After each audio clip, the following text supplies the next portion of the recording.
and welcome to the Celestial Tea Podcast. I'm Love. And I'm Tylen. And we're two Los Angeles-based astrologers and witches serving up the cosmic tea about your favorite celebrities, musicians, and artists. As always, if you enjoy our hot takes and breakdowns, please leave us a 5-star review wherever you stream, share with your friends and fam, and follow us on all the socials. So if you're a pop culture baddie, tune in, get your cup of tea, and get ready to sip from the stars. This tea today, y'all. We're getting into it. Yeah. We wanted to cover, well, we did an Ozzy Osbourne episode, which will be out soon. And by the time you're watching this, it's already out. And I think we should release this one first. Oh, yes. It will be out after this. Yeah. We did talk about that. We did have a conversation about it. And it was like the first dead celebrity we covered, and we did the death chart, and then Charlie Kirk stuff was going on, so we were like, should we? As astrologers, Yeah. Get in there and see what's going on astrologically. Yeah. So we yes-ended ourselves into doing it. Which is fun, I suppose. I don't know. Are you gonna channel Charlie Kirk? Maybe. I'm still deciding that. I would have to protect my energy first, but yes. I think that people listening to this podcast would want it. Yeah. Well, that's really the tea, because when Love channeled Ozzy, it was a really beautiful experience, even though Ozzy himself was also someone that was very controversial. I enjoyed the channeling, so maybe Charlie has a different perspective now that he has passed into the spirit realm. Has it been 2 weeks? Yeah. Okay, then yes. Yeah. You can cover it, because I was like, well, if it hasn't, then he's still crossing over. I feel like his spirit will be here for a while just because he has young children. So I don't feel like he's going to move through the process of reincarnation as quickly as some souls do. And this is the case often when people leave behind family members that they love. They want to watch over them for a minute. Exactly. So I feel like his spirit is going to be... Or they go to another realm. Yeah. Because my grandma did that. Yeah. She went to another realm, and then she's able to help me in spirit. Mm-hmm. Yeah, exactly. Mm-hmm. So that would be the tea. We'll see at the end. Stay tuned. Okay, so we're going to cover Charlie and Erika's charts, although it wasn't letting me pull the exact location, so I picked something close for human design for Erika. It's all right. We don't have either of their birth times. Yeah. Anyways. They're educated guesses that we're giving you, although I'm scared after looking at Charlie's chart and then looking at Erika's chart. She has way powerful stuff in her chart that I feel like... Oh, yeah. Yeah, they're... Even her astrology chart is intense. Yeah. So she could actually do something with the power. I feel more than what Charlie Kirk did, which already is a lot is what he did. So very, very interesting. Okay, I haven't looked at either of their charts. Yeah. So I actually like finding it out live on the podcast. I would love if you feel like you want to debate the rising sign, because this is the fun part of when we don't know someone's rising sign. We can just take context clues of how they present in the world, their life circumstances, all of that, and see how that attributes to their essence. Because the rising sign is so crucial, because it sets up the entire chart. So if you disagree, let's get into it. But yeah, he has a Libra sun, a Libra moon. He was born under a balsamic moon because the moon is behind his sun. So if your moon is 45 degrees behind your sun, you're born under a balsamic moon, which is the last moon phase. And it indicates things around prophecy, futuristic ideals. That's a balsamic moon. And he also has Jupiter in Libra conjunct his sun in, I'm going to say it, his 7th house, because I feel like he is an Aries rising. He's giving Aries rising. I felt like he was a fire sign, and I went back and forth with, is he a Sag rising? But it didn't feel like Sag energy, because Sagittarius medicine, it's more philosophical. It is more about understanding the truth from a wide variety of angles, and there's a humor to it because it is a sign ruled by Jupiter, and Charlie Kirk just doesn't present in that humorous way. He really presented in a very fierce, sort of aggressive way when he was in these debates. Yeah. Like, it's my way. This is what I believe. You can come at me. And I know that was his whole thing, was debate is necessary. But I think this is what another astrologer has used for his chart, too. Really? Okay. Because remember there's that video that we saw where she was saying, like, I think she just Saturn... pulled up the death chart, which we're also going to talk about. Oh, yeah, because I forgot astrologers just automatically do Aries rising when they don't know. Yeah. Because I'm looking, as you're talking about him being a Sag rising, I'm seeing the other houses, and I could kind of see it, too, because... In Aries rising, yeah. The Sag rising, like, I could see, because then his Libra would be in his 11th house of community, so he did, like, really, like, that's his whole thing, was he garnered community for Trump. He created community, right? And then that would also make his Pluto, the Scorpio stuff, in his 12th house, and then it would push, like, the Saturn in the 3rd house. I don't know. I feel like that could also make sense. He, to me, feels very Martian, not Jupiterian. Yeah. I'm trying to think. Like, he also doesn't look like a double Libra at all. Like, Libras are pretty. Like, he didn't... Yeah. That's why I'm like, Like, he didn't have even, like, nice hair or nothing. Like, yeah. It's all mid. I don't think that he is an air rising sign at all. You're like, I need to see... I'm looking at images of him now. Pictures. Okay, I can kind of see the Libra-esque, but his face is so round, well, your rising sign shows more of your... Yeah, the Aries. Is he tiny? Yes. Okay. If he's short, the Aries rising makes sense. Yeah. Yeah, because he looks not super fit, but he doesn't look fat, but he does have sort of like baby cheeks. How old was he? He doesn't look like he's Sagittarius to me. He was, I think, like 30. Yeah. 31. Yeah, just past 30. Yeah. He does have like a square jaw. Yeah, but he also doesn't give like he's an earth sign rising. What about like a Cancer rising? No. I don't think that he would have been so combative and so fierce in the way that he communicated if he was a Cancer rising. I feel like if he was a Cancer rising, he would have never said that the new age term empathy is damaging. Where's his Mercury though? So Scorpio? Oh. Yeah. And if this is true that he is an Aries rising, then this gives his ruling planet Mars and Scorpio conjunct Mercury. That makes sense. Nessus. And Pluto, right? That's why he spoke like that. I think no matter what his rising is, you would have come back combative and fucking... No matter what. Yes, because of that. Of Pluto, yep. Mercury together.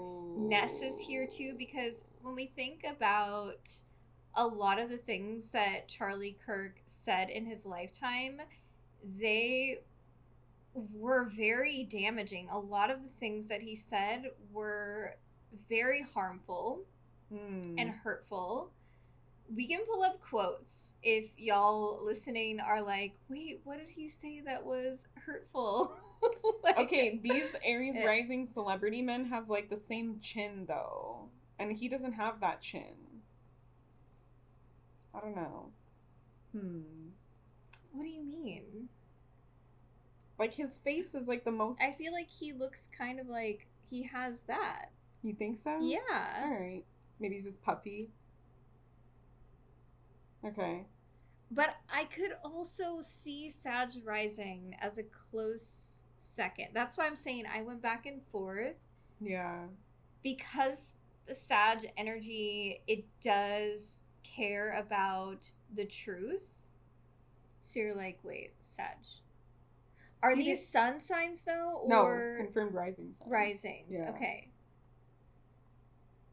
It's a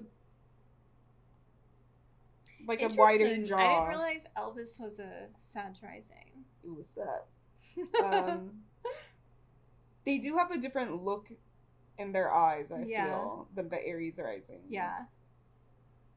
And it's a longer face. Yes. Which is why I was trying to see. And I think Charlie Kirk's hairline was so far back that, like, I was like, is his face this long? Or is it just the receding hairline? Like, I was trying to figure out. Yeah. Because I know the Sag is the, like, longer face. Yeah. Although I'm Sag rising. Yeah. Interesting. Okay. I could see both. Yeah. Yeah. But that would make his south node first house or north node first house. Which to me didn't feel so accurate, because if his north node was in his first house, then that would suggest that this lifetime, his evolution would be to... He would be more of a teacher. Yeah. And I know a lot of people regarded him as a teacher, but what I'm saying is I feel like his evolution would have been to dive deeper into introspective qualities, into knowing himself more, into understanding why he believes the things that he believes. And I don't know if we saw that in the collective, him questioning why he believed those things. He just came out so strongly of, this is what I believe. Come at me with anything else and I'm gonna just keep charging forth. Yeah. Like, a lot of his debates, if you watch them, he doesn't really validate anything that someone is coming with him to say. He would just charge forth in his own belief system. It's like when you're just, like, waiting for them to be done speaking so you can say your point type of energy. Yes. Which is definitely more Aries energy. That's what I'm saying. Yeah. And I think having the ruling planet being the Scorpio with all that shit in there makes more sense to me too. After looking at his human design, being like, because he has, like, a decent, like, human design. And I'm like, how did he take all this and make it so negative? So I guess, like, that's like the smoking gun. Like, the conjunction with the Scorpio with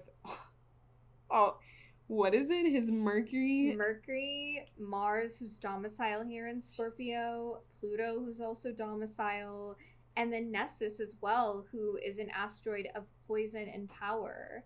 And weird that a lot of the men that we've covered had that. The Nessus, it's like the third or fourth. Literally, a lot of the things that he said they were so harmful. Yeah. Like, yeah, that's Nessus. Yeah. So, and usually I feel like a Scorpio Mercury is more calculated in what they say. So that makes sense that it's like he's just boom, boom, like with the Mars. Martian energy. Yeah, he's like, I'm just going to say whatever I want to say in this moment. Yes. Because he felt like he was a warrior for Christianity, or a warrior for Christian nationalism ideology. Yeah. Which is why now the far right is calling him a martyr. Yeah. Wow. Did you use your pendulum to double check? And it said Aries. Okay. Then why are you asking? Well, I mean, I'm someone who loves to actually truly have a debate. Like, there's I'm gonna also listen a debate of me on the YouTube from high school, so I do love to debate. Like, I loved our Akatar episode where we went in. Like, I love debating with you. Yeah, but you didn't change your stance on nearly anything. I did. There was like did. 2 where you were like, Amryn, maybe. I did. Okay, that one, yes. And who else? You changed my mind on more, too. Oh, yeah, and then you read the last book, and then you're like, oh, I kind of see it more. And with Nesta, too. Yeah. So I am someone who is open-minded, right? But if you are saying something to me that is flat out hurtful, that's a different fucking story. Like, I think that's human nature. Yeah. Okay. So, we're getting off topic. Okay, so he's an Aries rising. What does he have? Lilith? Is that? Lilith on his ascendant. A Lilith incarnate. And we see that too with his essence, right? He was someone that just came out so raw, wild, unapologetic. Like, okay, let me just share some of these things that this man said. If I see a black pilot, I'm going to be like, boy, I hope he's qualified. Excuse me, sir. I hope all of my pilots are qualified. Why would someone be sitting in that chair if they weren't qualified? Okay, that so he's just saying he's racist. Harmful. That's the quote. I'm racist. That's the quote. He's just trying to let you know he's racist using context clues. Just say you're racist, bro. Okay, what else did he say? Oh my god, here he goes again with this black racism and the homophobia. Yeah. Oh my god, another one. Okay. He really is just does not. I'm sorry. Do you want to say this one? Oh my god. Happening all the time in urban America. Prowling blacks go around for fun to go target white people. That's a fact. It's happening more and more. In 2023, he said that. What?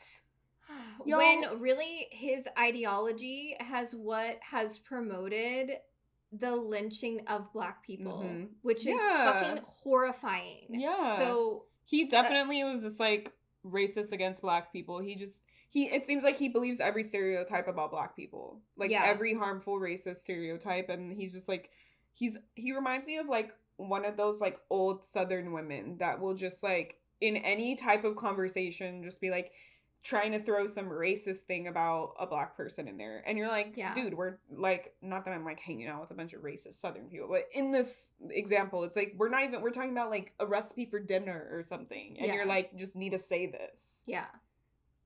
Exactly. It's like, okay, you just need to just blurt out your racism. That's what I'm saying by like the Martian energy of the strength, and especially Mars domicile in Scorpio, to just continue on with the harmful ideology. And I think that the having all of that in his 8th house, I feel like actually makes sense because it's like he enabled himself. Like, he didn't know how to parse through the wounds and the fear, and he just thought, like, I'm picking up on something that's true and something that's real. But it's like he was tapping into, like, the harmful undercurrent of a lot of the people that he was around, and then he just felt like that's truer and truer and truer. Because it's, like, hard to describe, but what Spirit is sharing right now is, like, when people are racist and fearful in that negative way, like really just blatantly negative way like that, there is this undercurrent of like truth that you feel, because when they speak about it, like they're revealing their truth to you, that they believe in this. So it's like he maybe felt that, like, that they've truly believed in this, or, you know, like a lot of racist people like don't speak their truth, right? They keep their negative thoughts to themselves. And so like that's the biggest thing we've seen with the Trump administration is like a lot of people of color are like, thanks for at least being honest and like outing yourself, so we know that you're racist and we're not like how you were saying, like all those people in the spiritual community that all of a sudden we now like know are racist, and they weren't like to us before, like how we knew them. Yeah. So I don't know. That's where the harm comes into play. If someone who is in this position of power is spewing all of this hateful rhetoric, and then it like waves the green flag for these people to be like, oh, that's what I believe on the inside, so now I can be openly hateful. Yeah. Like he's picking up on their truth and then just is like, spewing it. That's that Nessus piece. Yeah. I feel like the Nessus, I keep seeing like conjunction in his 8th house. It was the twisting. Like that energy is what twisted his actions and twisted his words and his quest for the truth. Because in his incarnation cross, it's the right angle cross of tension, and I'll read it because it's about uncovering truth. And so that's why I was like, why that's is his North Node in Sagittarius too? Yes. That's what it's all about. And especially if he is an Aries rising, that North Node lands in his ninth house. Yeah, of higher learning, which expansion. Is amplified truth. Yeah. So his cross, it says, your cross brings a great deal of depth. You have a drive to know and have understanding. You will feel tension to acquire skills that support being able to do things deeply. Only when you're able to relax into the flow, you will find that by living your human design type and strategy, which he's a manifesting generator, so his strategy is to respond and then inform. The skills you need will come your way when you need them. Trust that as you allow this process, these skills will have the depth you require to be successful. You're here to bring depth and relax away from the tension that forces you to seek endlessly for talent, right? So it's like all that 8th house energy, he's supposed to go to the depths, the truths, the real, right? But it's about like that process is brought upon by some rising tension in him that will create the pressure to acquire a skill that will allow him to relax and go to the depths. So it's like, instead of doing the work, like the North Node in the 9th house of exploring and learning and being a teacher, being a student, like all these types of things, he just went into like one space where they gave him the ability to, because it says he's supposed to, he needs to have depth to be successful. So it was kind of like a skip the line type of situation where it's like these people were like, hey, you could have this opportunity. We like what you're saying and we agree with you. And so just keep doing that and you'll keep being successful. And I think like we even saw that where like he wanted to release the Epstein files and that went against Trump. And like that's the tension, right? Like he was creating unknowing tension and like all these things that he's saying obviously is creating tension. Yeah. But it's like he's supposed to let the tension push him to the depths. And I think he just like would just say like ridiculous ass shit instead of going to the actual truth and the depths. Yeah.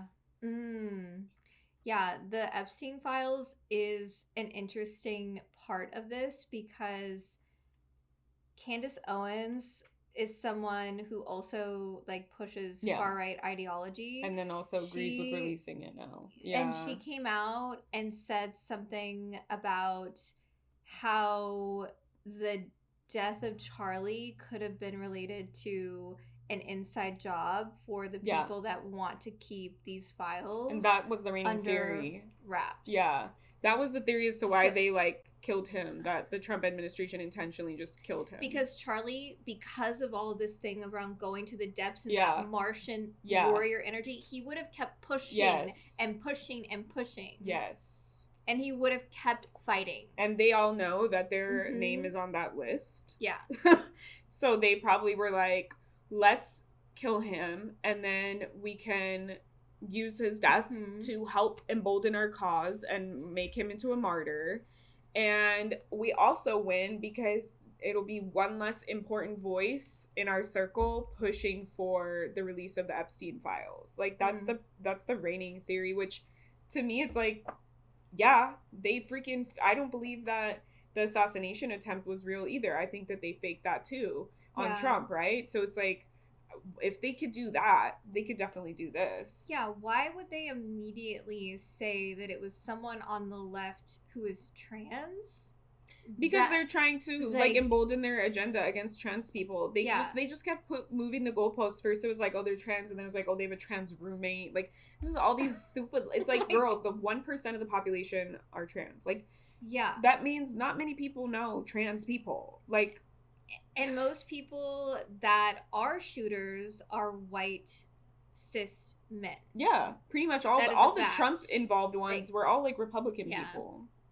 So it's like... And they did find the shooter, and he was from a MAGA family. Yeah. A Republican family. Exactly. Yeah. Yeah. So, lots of the conspiracies that are happening here, but who knows the actual truth. Yeah.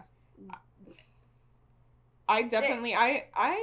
I'm like pissed at Nessus. I'm like, why are you consistently showing up in these fucking people? Also, like, why can't you, as an archetypal energy, show up in someone in a way that is healthy and healed? Because I do feel like there is a way maybe that it was we Pete can Davidson was the fourth one that it wasn't so bad. Yes, because Pete Davidson turned his work into his obsession. Yeah. And that's the higher octave of Nessus. Yeah. And I mean, we can Ozzy see that kind with of had Charlie, that. too, where Yeah. Charlie was obsessed with this, doing debates. Like, another one of his quotes. Well, and he had a podcast and shit. Exactly. Right? So. He said something like, where is it?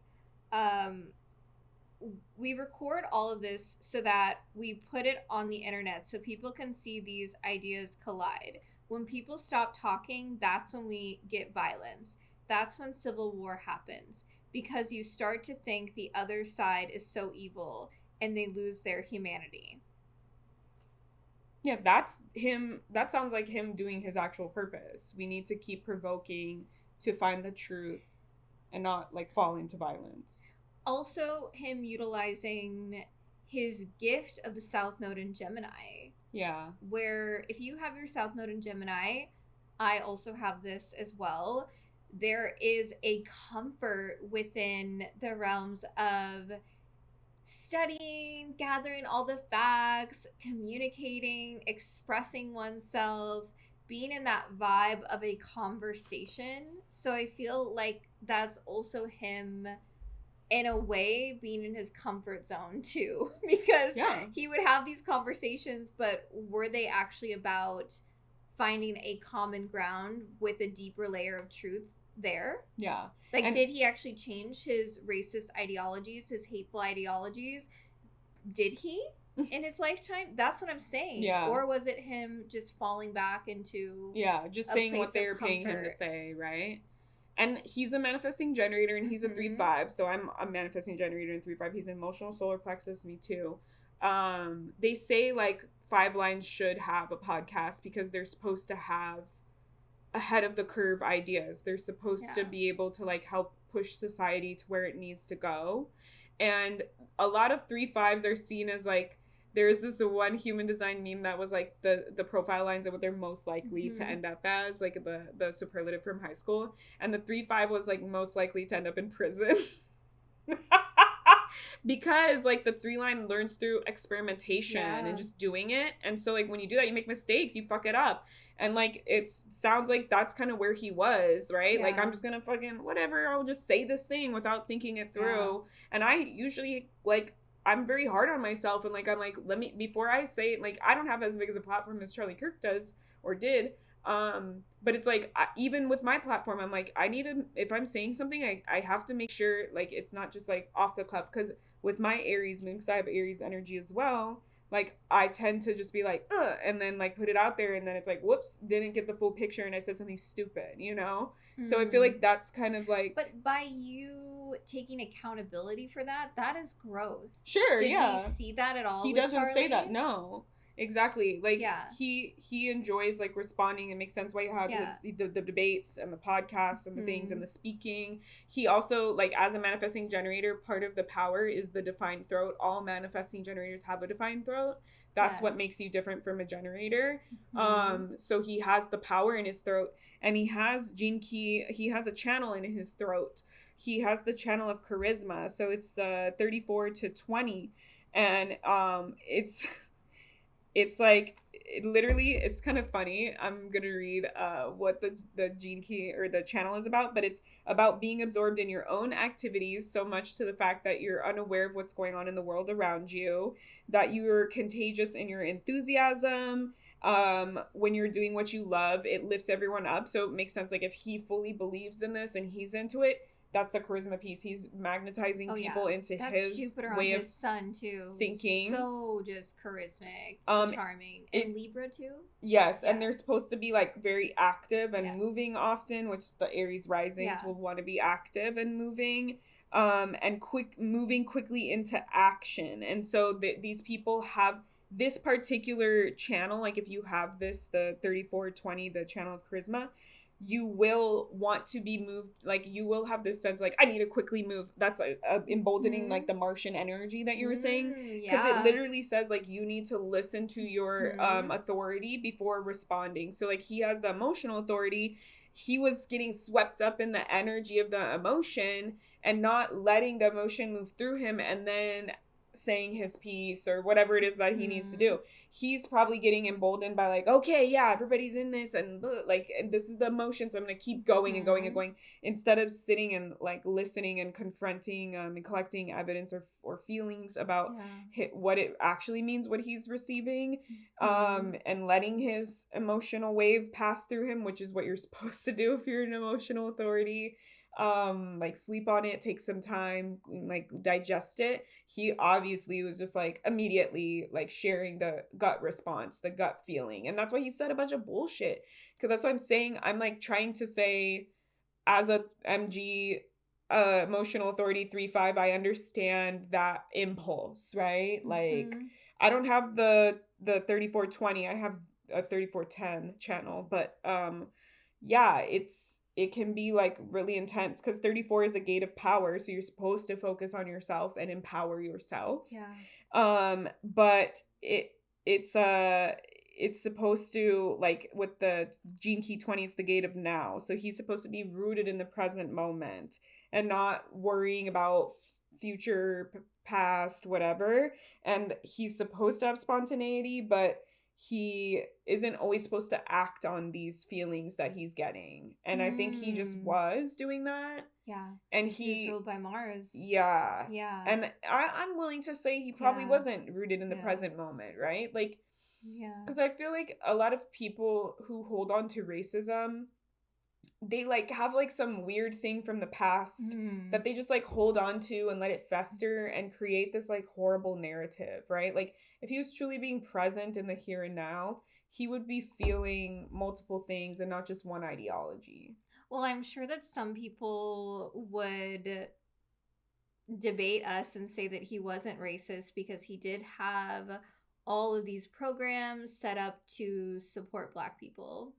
So I'm sure some people would say that he wasn't racist, even though he said all these things. Like, are they his programs? Yeah. Like, his name is on it? Yeah, that's like his Turning Point USA. He has a bunch of different programs that support people. But then you talk shitty about them all the time. That's what I'm saying. It's like... I don't know. People can be racist... it's like a spectrum. Like you can like my technically my grandma, she's like married into our family, she was racist but as a whole towards Black people, but if you brought like a Black person to meet her, she would be nice to them. Like there's like weird levels of racism. Where, and I feel like just because he did that one positive thing doesn't negate all the other things that you said. Like it's some weird white guilt thing that a lot of white people, it's like, oh, well, like the whole, like, I have a Black friend. It's like, you could be married to a Black person and be racist. Like, there's still racism in many ways and shapes and forms. And just because you do one good thing for the community that you're racist towards doesn't absolve you of your sin, you know? Like, it doesn't negate the fact that he's spewing. I feel like it's worse to spew harmful rhetoric from such a large platform and influence people, and that's what he's doing. He's spreading the ideology, and ideas are the strongest things that exist. If people believe in something, they'll keep fighting for it, right? And so he's now indoctrinating other younger, because the Trump administration used him for the younger generations, like to gain they like gained the vote from him. And so like they used that fact to indoctrinate all these youths. And it's like, so the quote unquote good that his organization is doing might be times 2 negated because of the amount of bad, right? Like I don't know. I feel like a lot of racist Republican people like to use those examples or excuses. Really, oh well, he did something. It's like, good for you. Like, you can hold the door open for an old lady and beat your wife. Like, it doesn't make you a good person. It's like the concept of people saying, well, like, I just want there to be unity and forgiveness, but that is not possible if we do not hold each other accountable, if we do not have these conversations and get to the root of why you believe these certain ideologies. Yeah. And why you're just okay with continuing to spread them. Exactly. Yeah, because we really can't have unity if we do not hold people accountable. Yeah. That is necessary. Although I will say that what happened to Charlie is on a world scale showing how toxic and sick our world is. Because it was a traumatic event, right? For a lot of people seeing that who really loved Charlie's work. And it really demonstrated how far we've gone with violence, which he was a proponent of. He literally said, I think it's worth it to have a cost of, unfortunately, some gun deaths every single year so that we can have the Second Amendment to protect our other God-given rights. Yeah. It is rational. What? Honestly, sounds like a script that someone wrote for him. I don't know. Like, I've known people who are like pro-gun, Second Amendment people, and I never understand. It sounds like they're just repeating an old story that they heard. Like, to protect so we can protect. What are you using your gun for if not shooting children? Where else are people shooting? What are they needing their gun for? Like, yeah, why is it creating that feeling of safety? Yeah, like, yes, when the Second Amendment was made, our military was very different, and the U.S. needed to protect themselves from the military were just coming in their house and being like, I'm going to use your house because I'm going to live here. And so they had to, like, literally be like, no, you cannot be here. Get out of my property. And, like, we don't have that, though, anymore. Like, we don't have the military coming into our house and doing that. So I know we have police doing that, but we're too far gone as a society to completely get rid of guns. It's weird. But I feel like in an ideal world, we would have like a system where people will rent the guns if they want to do like hunting or go gun shooting. Because I know that's some people's hobby and they like love to do that. Yeah. But why do you need to have it 24/7? Yeah. Where potentially a child could access it? Because that's where most of the injuries are. Is people at home not being educated on how to use it and children getting hurt. But look, there's other countries that I researched this because I was like, how come the other countries don't fucking have this problem? Yeah. There are countries where you can get a gun. I think it was like Japan. They make you take a course. First, they like interview you as to like, why do you want this gun? Yes, mental evaluation. And they evaluate you, and then they have you take a course, and then after you take the course, they ask you again. They do another interview to make sure that you still want it, and it's just for like collecting or whatever. Yearly updates, because especially in our society now, anxiety is growing. Yeah. Depression is growing. Yeah, and like I feel like like, if I can look up and see what other countries do for their gun control and their gun policies, like, any politician can do that. And, like, to just give that answer of, like, oh, it's like, what, are we sacrificing these lives? He's like, it's basically these people will have to die. It's a necessary evil. And no, there's other ways that we can shift this in our system. Yeah. But it's very karmic.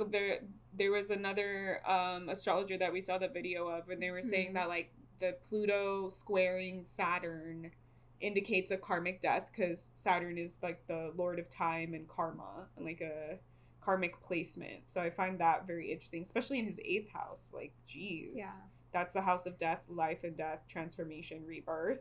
So he did get a very karmic death. It's like, it's kind of interesting that his purpose is to create tension so that we can go to the depths. Pluto was actually in a sextile with Saturn at the time of his death. Wow. Not a square. Oh, in his natal chart. No, in the death chart. Oh, okay. They were looking at that. But I think what they were looking at his natal chart. Yeah, see how it's like Saturn in his natal squaring. chart he has he has that crazy square there. Mm-hmm. But and then having them sextile, it's like activating that, I feel. Yeah. That placement that he has got like lit up on that day. Yes. What's really interesting too about his chart with the Saturn piece at least is he has Saturn in Aquarius conjunct Athena, Persephone, and Vesta. And if this is true that he is an Aries rising, Charlie would then have Saturn in his 11th house. Mm-hmm. Of community. In exactly. The collective. And that's why he built really his empire, Turning Point USA, indoctrinating all of these young souls into his ideologies, which we see with Aquarius medicine, right? It's a fixed air sign. Mm-hmm. And it can be stubborn in the thought form, stubborn in the ideology, stubborn in the thought process. Mm-hmm. Yeah. So I feel like he... And also, like, interesting Saturn in the 11th house, right? Like, he has a collective karma, right? Like, his karma is tied to humanity in some way, shape, or form. And then, like, him having such a public death, too. Yeah. I almost get this visual of, like, he was given chances or choices to, like, do the right thing. And then Saturn was like, nope, you're done. You reached your limit. Like, get out of here. Yeah. Wild.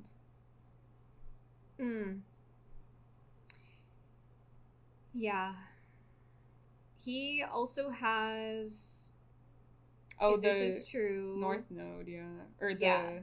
The MC up in his Capricorn 10th house, which to me that also felt accurate as an Aries rising because of the empire that he built. Yeah, and then Uranus and Neptune also appear in the 10th house for him. And they're conjunct. It's the millennial conjunction. Yep. Which is rough because, well, that kind of makes sense, right? Sudden changes and shifts in career. He became very big. He didn't start off in politics. They recruited him into it. He was always meant to show up as someone with a big presence, though, with Jupiter conjunct his sun. Yeah. If you have Jupiter conjunct your sun, your purpose is you're here to be big. You're here to take up space. And in the 7th house, like in a karmic way, in a relation with others. And one-to-one, and that's what he did with the debates, the one-to-one debates. And also I feel like a podcast can be one-to-one because it's like who's listening feels one-to-one. Yeah. Wow. Okay. Do you want to look at his other chart or do you have more? Yeah, he also had Venus in Virgo. I haven't even looked at his channels. Oh yeah, let's look at his channels. So he has the same one that Ozzy Osbourne has, the channel of struggle. So he's designed to fight for the world that he wants to see against all odds. So again, like I was saying, like he had a lot of these powers, but then he used them, right? You still free will. So he has that charisma one. And then now he has this one to like be really stubborn and stay true to what he wants to see in the world and what he wants to create in the world. And like he also has like that channel and this one are about being busy and being active and doing a lot. And like that's he was doing the most. And clearly we see that so many people celebrate it. So many people were grieving over his death and celebrating all of the work that he did in his lifetime and not even looking at any of the harmful things. Yeah. And part of the gene key that's in that is the gate of the fighter. And it's like they sometimes like to feel like the underdog. So maybe that's why he really aligned with the ideologies of the Republicans, because in the grand scheme of things, they're the minority, right? Like most people don't align with their ideologies, but just the people that do are in places of power, right? Like most of the populace does not agree, right? It's just like we haven't realized that we have Trump power. Trump did win presidency, so and admitted like 3 or 4 times that he rigged the election on camera. So I don't believe none of that is, none of it's valid to me. Yeah. Like, that is true. Elon did drop hints. Yeah, I could pull up 3 videos where he says we tampered with the election. Yeah, that's wild. I didn't realize that there was actual evidence and proof for that. He's just been like, it was in the press conference, literally in the White House, and he said it. Like, he admitted it multiple times, and like everyone's like, where's the lawsuit? I don't know. I guess there's so many fires, you don't know which one to put out. Yeah. He has the channel of recognition where he's supposed to learn through feelings. So he's supposed to be in the dream realms a lot. Oh, yeah. And he's supposed to focus on bringing his dreams to reality. That's the very Capricorn, like north, I keep saying north, no, 10th house. And he can have a tendency to fantasize about things and create expectations that may not come true. And the more he dreams and grows, the more he learns, the more he dreams and grows, it's tied to, I'm saying this wrong, him executing his dreams and growing are tied to him exploring his feelings, which I'm willing to bet he didn't do a lot of that, because then he probably, like, who fucking says that they don't think empathy exists? My mom literally says shit like that. Well, the other side to that is that he thought that sympathy was a better word, but sympathy is a word that the far right uses, like being a sympathizer towards certain ideologies, when really empathy is something that humans, we are all capable of, because we experience emotions on a wide range. So yes, while I might not have gone through the challenges that you have gone through, it's still operating at a specific emotional range that within my own life experience, I can empathize with. Yeah, and him being an emotional authority, he is built to experience the world through emotions. So yeah, him, out of all the different authority types he could have, would be able to empathize most, right? Yeah. Because it's like, we're both emotional authorities. We literally feel the energy of what's happening in the moment. Yeah. So it's like, for him to not be able to empathize, crazy to me. Yeah, well, that's how he got away with saying things like, it's God's perfect law, talking about stoning queer people. Like, would they say that in the Bible? It's like, that by you saying that, you are essentially removing yourself from the human emotion of being able to understand that love is love in its many forms. Mm-hmm. Yeah, because that gate 30, part of this is the gate of feelings. So it's like, he's supposed to try to be in all these new situations so that he could feel new things. And I feel like he definitely like shut down from a lot of, I feel like there's some kind of like shutdown or something in his feelings. But yeah, it's a lot of like chasing, and this gate is a lot about like having a desire, a dream, and chasing it, then getting a new one and chasing it, getting a new one and chasing it. I can see him doing that for sure. Another debate that he had, that this TikTok sound got really popular, where she's like, I'm talking, thank you. In that debate, he was talking about abortion, and he said the answer is yes, the baby would be delivered, responding to a question about whether he would support his 10-year-old daughter aborting a pregnancy conceived because of a rape. Ugh. So he would not put himself in the position of understanding the trauma. Most people won't. And just saying a life is a life. Yeah. Like, that's why he got unalived like that.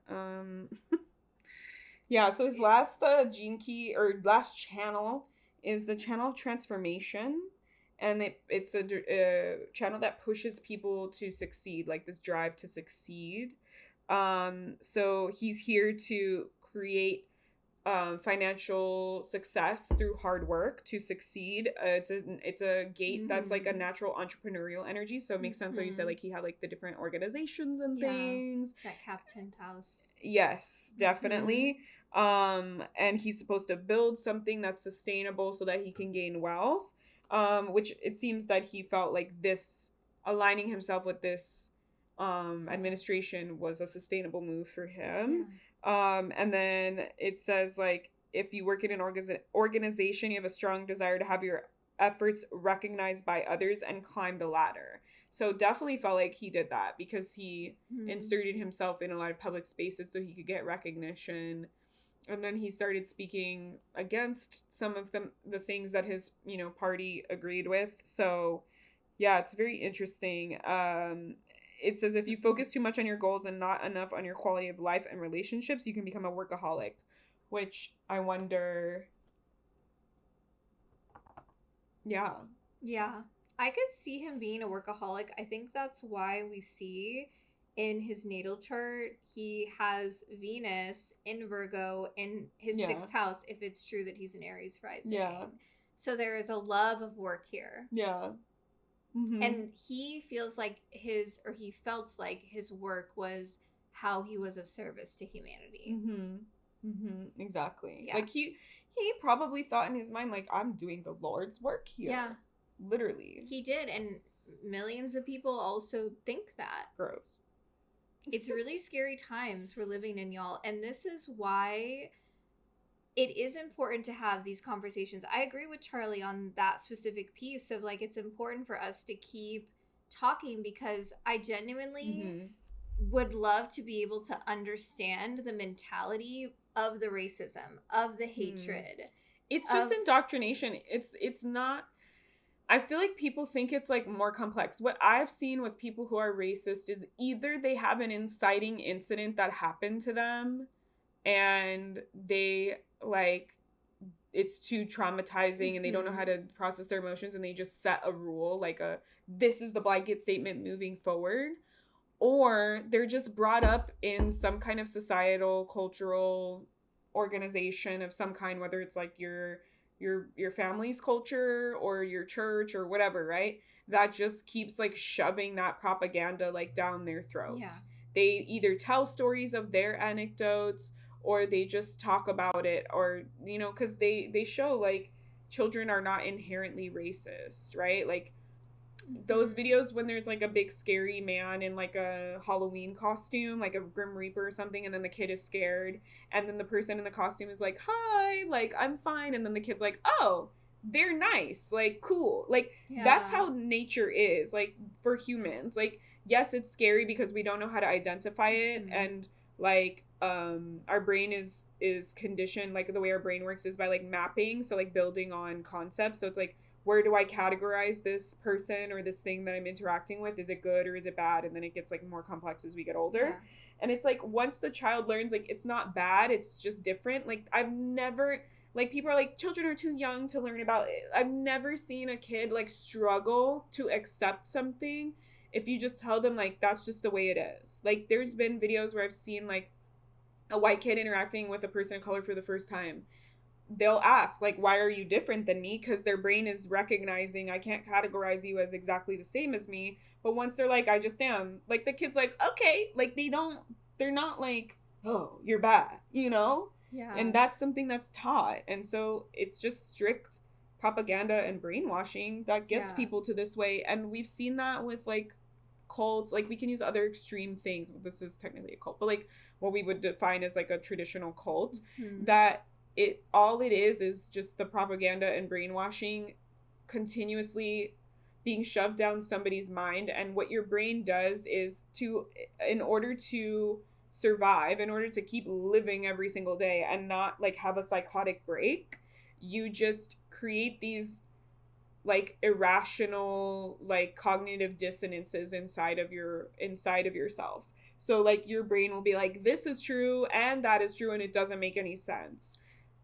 And oftentimes it's for survival, like a state of, especially if you are surrounded by MAGA or people that are heavily indoctrinated in these belief systems, if you do not follow along with that, then you are then outcasted. Yes. And that's part of what they do with the propaganda and the brainwashing. They create a high control environment that alienates you and makes you feel powerless, makes you feel alone, so that you'll continue to tell yourself the lie and to agree. That's what we saw, like, when people would ask me during, like, the Trump elections, they're like, why are all these people, like, pro-Trump? It's like, because they're alone. These young men are alone, and they want a sense of belonging and community. And so they're willing to overlook their morals, their truths, literally common sense, to feel like they belong.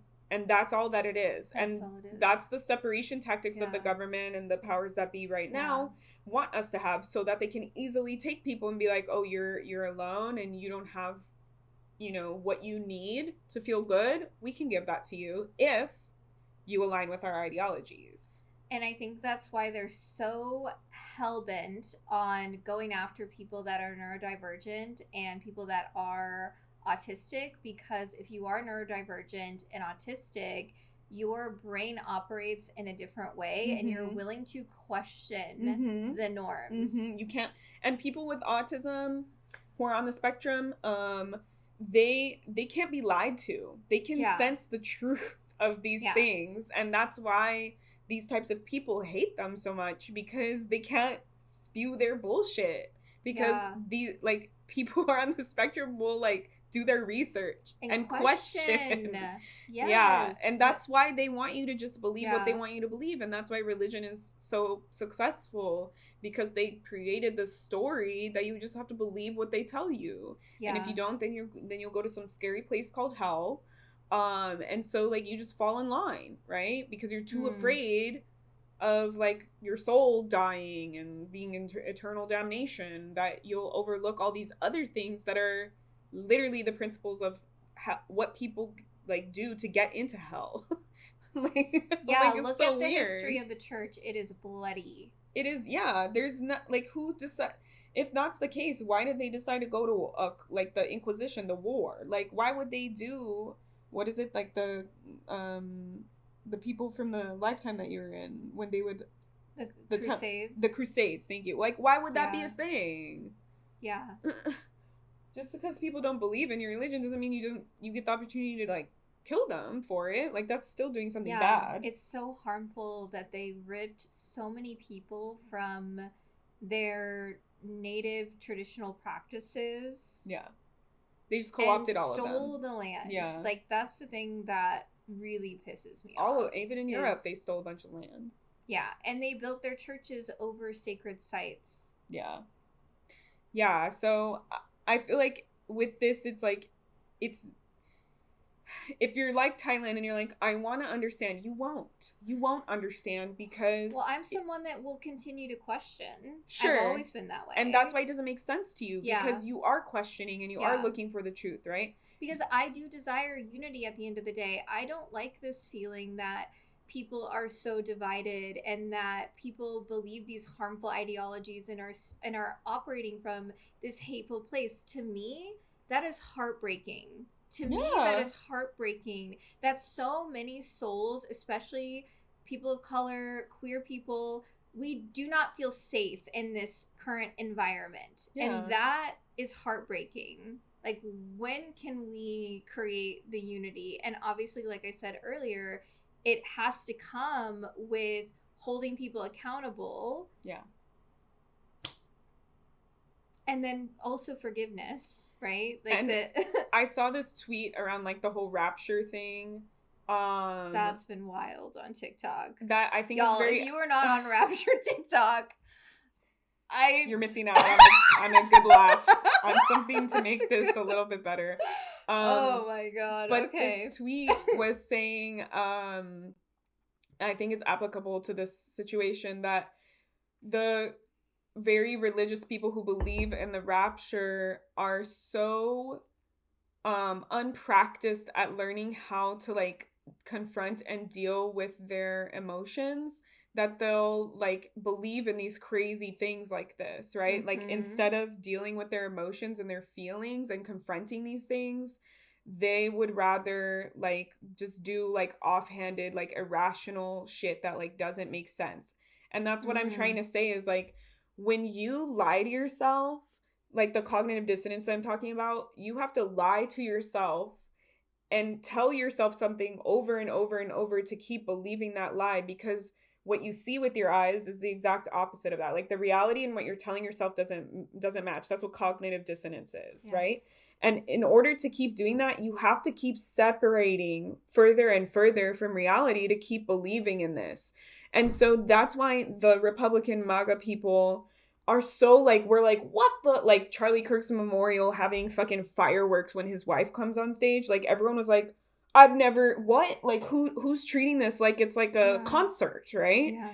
And it's because they would rather do anything, even crazy shit like that, in order to keep believing, instead of just deal with their feelings and deal with the truth of reality and the pain that will happen, right? Because it's like the more you dive into this kind of ideology, the more harm you're causing, right? The more lies you're spreading, the more guilt you'll have if you wake up and you realize and you confront this, the shittier you're going to feel about yourself. And so at a certain point, it's less about maintaining the lie and more about maintaining your sanity, because you've done so many bad things in order to uphold this ideology that you were indoctrinated into or you bought into that's like not real, that if your brain were to confront that, it would be like a tsunami's worth of emotions being like, oh my God, I'm a shitty person. I spewed these lies. I fucking like pushed so far that it led to the lynching of 2 Black men. Like imagine if you're like to confront that. And these people don't have any skills to help them confront their feelings in the first place. And now it's so big. That's why when you have like really bad, when you have not so great parents, I'm using a happier term, it's the hardest thing for a parent who fucked up to admit that they fucked up, because that's such a personal experience of being a parent, to admit that you were a bad parent, quote unquote, because that's what the ego tells you. When you admit that like you hurt your child, that requires you to admit that you're a bad person, that you're a bad parent, that you failed as a parent, that you're like stupid and you couldn't see the truth. Like all these stories that our ego will tell us, right? Because it's trying to keep us away from the discomfort in the safe zone of comfort. And so in order to admit that you're a shitty parent, or that whatever your kid is saying you did to them or they hurt you, to understand their feelings and to center their feelings and not yourself, it takes people the practice to learn how to like lay their ego down, and their ego doesn't have that practice, so they're like, that means I'm the world's worst person if I admit this. And so when they invalidate your feelings, it's not about you. It's not that they don't agree with you. It's just that it would hurt too much for them to look at the truth of that and to feel the truth of that. So they'll just do anything to deny, avoid, disbelieve. And that's what these people do, right? Like I'll do anything to just keep the narrative going and the lies going because it's too painful. And this is exactly where, yes, the calling out, the being able to have these conversations is necessary. But then after that, the forgiveness piece, like that piece, if you are willing to take accountability for having ideology that is harmful, if you're willing to question the deeper narratives and understand the underlying truths, which oftentimes these ideologies are promoting far greater like systems that are again just causing all of this harm. And so if you were to accept that and accept, like you're saying, all of the emotional pain that comes with that, and have these conversations and open up and soften in the heart, because that's how I feel. My heart is open and soft to have these conversations, because I really deeply desire to live in a better world. Where but you've done a lot of work. So like what you're saying doesn't feel that hard to you, but to someone who hasn't done the work, like, it can feel like they're gonna die if they do that. Like, that's what our brain tricks us into thinking is like, it's the end of the world. Or people are so harmed by the ideology and feeling so unsafe that they will never even approach a conversation with a person who has these ideologies. Yep. Because ultimately, at the end of the day, forgiveness is what is needed to heal this planet. Ugh. Yeah. But it cannot happen if you don't take accountability. Yeah. It's both like both sides of the coin. These people have to forgive themselves so that they can admit and atone.